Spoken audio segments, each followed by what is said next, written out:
Good morning dear students. आज हम अपना एस का नेक्स्ट टॉपिक रीड करेंगे। The Sisodias of Mewar. Mewar was of one of the most important kingdoms of Rajput. जो मेवाड़ थे वो बहुत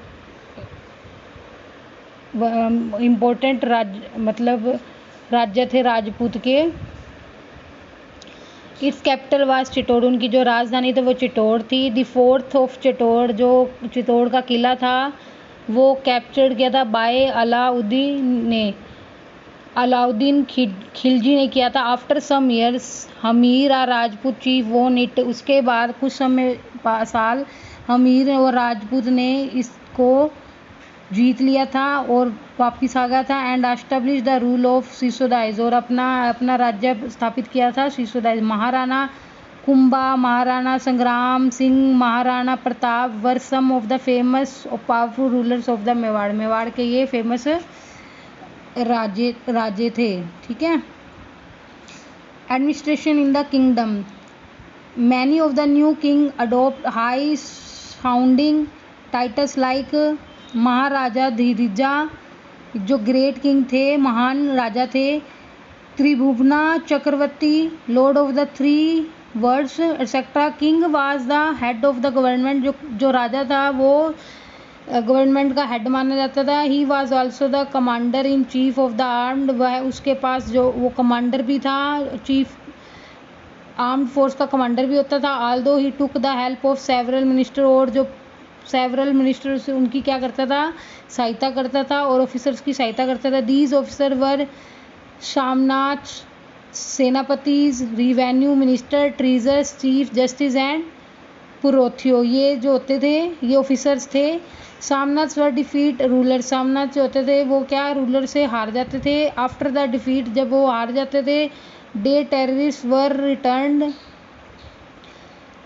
to them if they accepted to sovereignty of the ruler. They सामनाथ पे टैक्सीज। इससे के कारण क्या होता था, जब वो हार जाते थे तब उन्हें क्या अपनी हार स्वीकार करनी पड़ती थी और उन्हें क्या टैक्स पे करना पड़ता था। And gave gifts to the ruler. और उसको क्या, रूलर को क्या देना पड़ते थे, गिफ्ट देने पड़ते थे। They also supplied a contingent of troops. उनको सप्लाई करने पड़ते थे ट्रूप्स व्हेन एवर किंग, और जो भी राजा चाहता था। The king collected the tax. जो राजा था वो क्या टैक्स इकट्ठा करके and land revenue from the people to fulfil his responsibilities. और वो क्या उन लोगों की, अपने लोगों की क्या करता था, वो उनकी रिस्पॉन्सिबिलिटीज क्या, उनकी इच्छाएं पूरी करता था। And for the welfare of his kingdom. और जो भी उसके राज्य की होती थी वेलफेयर, उसके लिए जो टैक्स पे करता था और जो मनी था वो क्या करता था, खर्च करता था। King often rewarded Brahmins by grant of land. Brahmins जो थे, जो किंग जो राजा था वो क्या करते थे, जो उसके लैंड उसके धरती के क्या होते ब्राह्मण होते थे उनके लिए क्या करते थे, रिवॉर्ड दिया करते थे। ब्राह्मण्स डिड नॉट पे टैक्स। जो ब्राह्मण होते थे वो टैक्स पे नहीं करते थे किंग को। Brahmins perform religious ceremonies. वो धार्मिक काम करते थे। And rode poems praising the king. और क्या पोएम लिखते थे और राजाओं की प्रेज के लिए पोएम लिखा करते थे। The peasants, herders, artisans had to give a part of their income in the king. ये जो होती थी सब क्या होती थी, किंग इनकम होती थी, राजा की आय होती थी। दी ट्रेडर्स आल्सो पे टैक्स। जो ट्रेडर्स होते थे वो भी टैक्स पे करते थे। Village was an important until of administration. जो गांव होते थे वो बहुत ही इंपॉर्टेंट यूनिट है एडमिनिस्ट्रेशन के। It was looked after by the village headman. वो जो हेडमैन होते थे विलेज का, वो उसकी क्या करते थे, देखभाल करते थे। Public works. Chola rulers paid attention to public utilities. जो चोला रूलर्स होते थे वो भी क्या पब्लिक यूटिलिटीज़ को टेंशन देते थे, उनके लिए पे करते थे। They built a network of roads. वो उनके लिए क्या बनाते थे, उनके लिए सड़कें, प्रॉपर ट्रांसपोर्टेशन के लिए, मतलब उनके लिए सड़कें बनाई जाती थी। They also built a number of canals, tanks, dams etcetera. They also built a large number of beautiful temples. बनाते थे temple architecture in south in India. reached great height under Cholas. The main feature was the tapering story upon story above the main deity room. The Brideswara temple in the Thaneshwar is the well known example of great architecture of the Cholas का जो है जो क्या है Brihadeeswara temple है in the थांजेवुर का example है। बहुत बड़ी ये ग्रेट आर्किटेक्चर है उनका चोलास का। ठीक है, बहुत अच्छा आर्किट मतलब बनाया गया है किन्होंने चोलास ने। उसके बाद आते हैं Ghazni. In the 10th century Turks conquer captured Ghazni. The Turks later establish their kingdom. उन्होंने जो टर्की ने अपना एक राज्य स्थापित किया covering part of Persia Afghanistan and Khorasan. Ghazni was the capital of this kingdom. Ghazni जो की थी उसकी राज्य की राजधानी थी। Mohammad Ghazni was the most important and powerful ruler of this dynasty. इस वंश के जो बहुत ही पावरफुल और इम्पोर्टेंट राजा थे Ghazni, Mohammad Ghazni. He was very ambitious and wanted to establish a powerful empire in Central Asia. वह क्या है एक शक्तिशाली राज्य एंड जो है एस्टेब्लिश करना चाहते थे। ठीक है, कहाँ पर सेंट्रल एशिया में। The political disunity and wealth of India encourage Mohammad to invade India.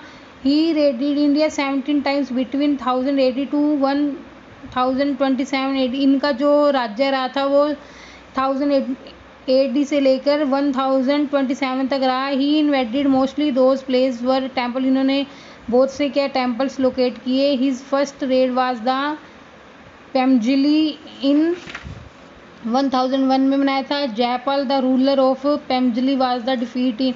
Jaipal ने क्या किया था उसको क्या कर लिया था उस पर हार ली थी।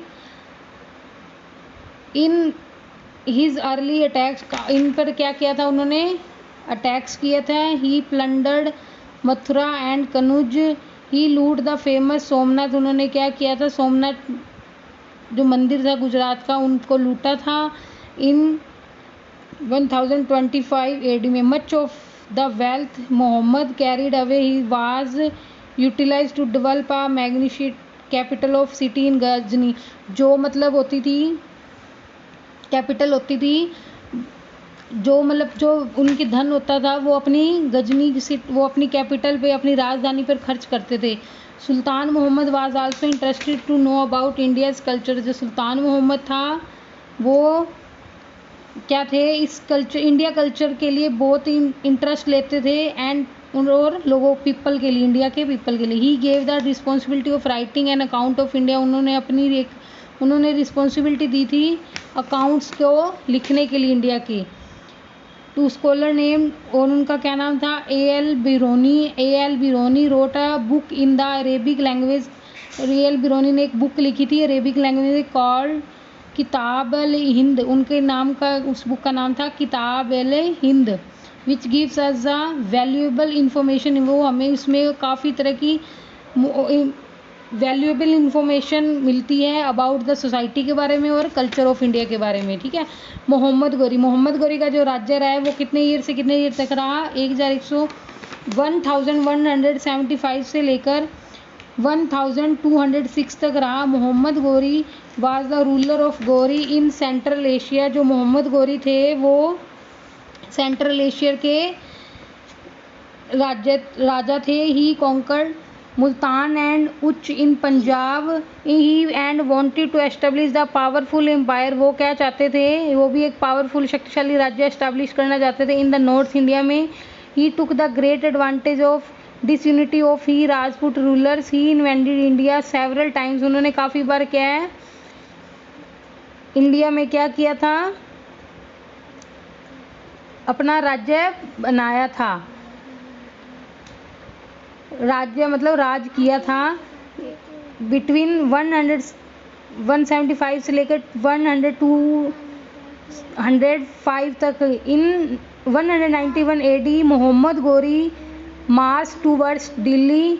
The ruler of Delhi and Ajmer Prithviraj Chauhan decided to check the invasion of Muhammad Ghori, a fierce battle took place at Tehran in 191 AD. Prithviraj Chauhan defeat Mohammad Ghori, Prithviraj Chauhan जो है हार गए थे मोहम्मद गौरी से। And Ghori fled back of Afghanistan, जो मोहम्मद गौरी से वापस आ गए थे अफगानिस्तान में। इन 1192 8 Gauri came again with the large trend army, जो गौरी थे वो वापस आए थे अपनी लार्ज सेना को लेकर। His army had heavy cavalry fully occupied with steel cords and armors. Many Rajput rulers join Prithviraj, काफ़ी जो राजपूत थे उन्होंने पृथ्वीराज को ज्वाइन किया था, but Prithviraj lost the battle, पर पृथ्वीराज जो युद्ध में हार गए थे। And was captured, Ghori victory, Ghori जीत गया था। Led to foundation of the first Turkish dynasty in Delhi, और जो उस टाइम पे जो फर्स्ट तुर्की आए थे दिल्ली में इन 13th सेंचुरी में, ठीक है। सक्सेस ऑफ तुर्क, उनका सक्सेस क्या था? The Rajput did not realize the importance of political unity, जो राजपूत थे वो उन्होंने रियलाइज़ नहीं किया उनकी पॉलिटिकल यूनिटी का कि क्या महत्व है। दे वेस्टेड देयर पावर्स, जो अपनी जो शक्तियाँ थी वो वेस्ट करते थे। एंड एनर्जी थी और अपनी ऊर्जा थी वो वेस्ट करते थे आपस में लड़ने के लिए। The Rajput rulers never tired to check the enemy at the Indian frontiers, जो राजपूत रूलर्स थे वो कभी भी थकते नहीं थे दुश्मनों से लड़ने के लिए।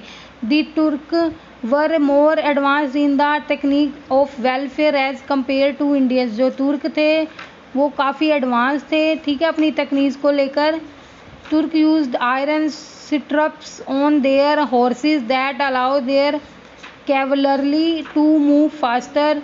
तुर्क used such bows that could shoot arrows no to longer distance, मतलब जो तुर्क थे वो क्या करते थे? धनुष का यूज़ करते थे। Turk used faster horses, Turk use करते थे तेज़ दौड़ने वाले घोड़े। Whereas Indians used elephants, और इंडियन एलिफेंट्स यूज़ करते थे। Turk focus on the king in the battle, वो क्या है जो राजा थे वो युद्ध को के ऊपर ध्यान देते थे जो तुर्क थे। The caste system of Indian society was also a major reason of for defeat, यही कारण रहा है जो जिसके कारण हमारी इंडियन सोसाइटी जो थी हार जाती थी। ठीक है, आपका चैप्टर कंप्लीट हो गया है। अब आपने क्या करना है, अपने इस चैप्टर को अच्छे से रीड करना है और जो भी डिफ़िकल्ट वर्ड लगते हैं उसको आपने अपनी रफ नोटबुक पर राइट करना है। Thank you and have a nice day.